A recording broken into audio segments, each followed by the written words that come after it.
Be ready. 15 seconds.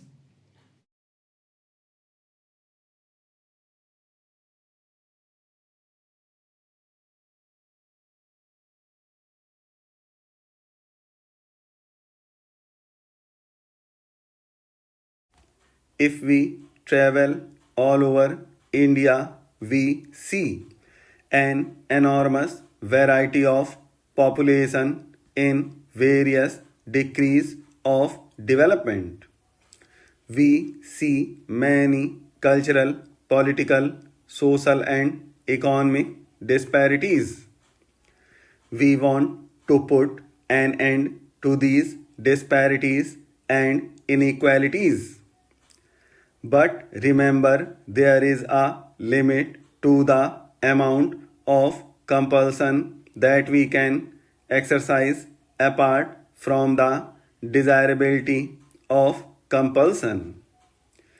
We have to go by consent, not everybody's consent, but the consent of the community as a whole. Apart from this factor, so far as our country is concerned, we have followed a policy in our political field which is somewhat unique. In our political struggle, by and large, we have adopted peaceful methods. An example is the way we put an end to the princely order in this country. We paid for it. But remember this, what we paid for it, however heavy, was very little compared with the cost of a conflict. In economic field, similarly, we want to do away with classes, but by the method of winning over people. I admit class struggle, but I do not want to aggravate it. I do not want to be obsessed with it. I want to get rid of it as far as possible without aggravating the struggle. I dislike comparing my country with others to our advantage or disadvantage because I do not want to criticize other countries. But I venture to point out that where upheavals occur, they are products of history and the violence, defeat, and civil war govern the subsequent events. Some honorable members seem to think that in order to have progress, they must destroy. They think that by increasing the conflict and bitterness, they can have a clean slate to write upon. No country has ever had a clean slate to write upon, not even after the biggest of revolutions. No one should deliberately destroy something which is worthwhile in order to build something which may be good in certain circumstances. I am prepared to compare what has been done in India in the last few years with what has been achieved in any other country. We may have achieved less. I am prepared to admit that.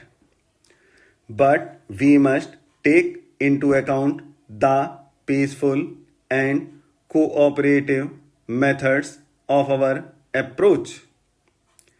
You may say that even taking this peaceful, cooperative method of approach, we might have gone faster. But I am not sure. The word democracy, I know, can mean many things, but I am talking of what is called parliamentary democracy. There are other methods which may equally be democratic but which are different. Why have we chosen parliamentary democracy? Because we think that in the long run it produces the best results. If we come to the conclusion that it does not produce the best results, well, we change it obviously because we want results. What are the results we are aiming at? National well-being and the happiness of the millions and millions of our people. We have at the present moment a country why is industrially not developed, although we are industrially more developed than any other country in Asia apart from Japan.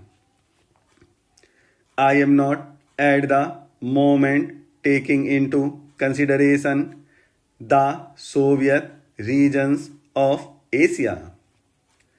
Apart from these two expectations, India is industrially better developed than any country, certainly more than China. Nevertheless, we are an underdeveloped country. Our standard of living is low.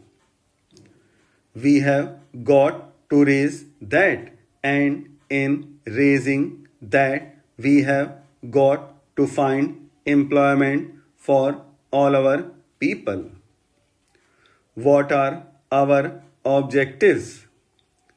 We may define them in many ways, but perhaps one way which is more important than others is to find progressively fuller employment till we reach full employment through increased production. You may also say that greater production ought to imply better distribution. If that is our approach, how are we to do it in this very complicated situation that we are in, with an underdeveloped economy and with very little surplus to invest?